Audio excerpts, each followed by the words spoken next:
après-midi à tous. Je vous souhaite la bienvenue à ma 29e vidéo.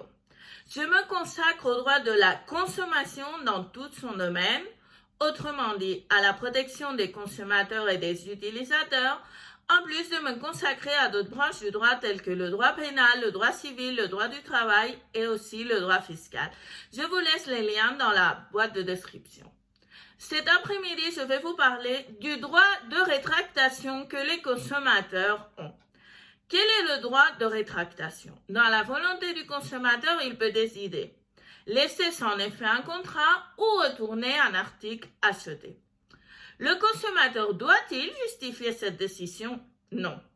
Quelles exigences doivent être remplies? Celles établies par la loi ou la réglementation, celles reconnues dans une certaine offre, promotion ou publicité lors de l'achat du produit ou celles déterminées dans le contrat. Y a-t-il un délai pour exercer le droit de rétractation? Oui, 14 jours civils. Les entreprises peuvent-elles modifier ce terme? Oui, mais avec la limitation suivante qu'elle est très importante.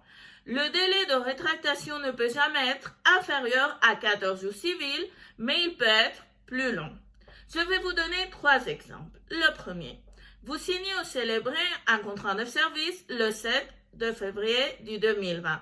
Vous avez au moins jusqu'au 20 de février pour exercer votre droit de rétractation.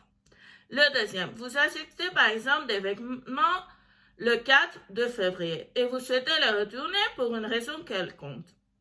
Vous avez une période de rétractation jusqu'au 17 de février.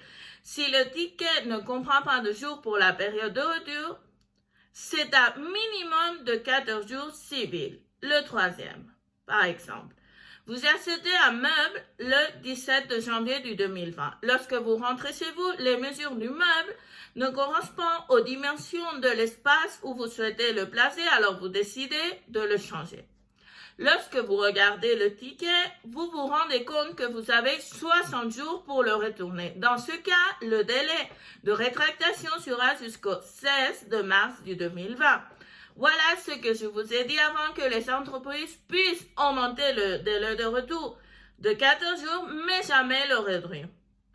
Eh bien, jusqu'ici la vidéo d'aujourd'hui. Je vous invite à vous passer sur mon blog, car le post de cette semaine est lié au droit de rétractation. J'espère que vous avez trouvé la vidéo intéressante. Passez une merveilleuse semaine. Je vous laisse comme toujours dans la boîte de description mes données de contact.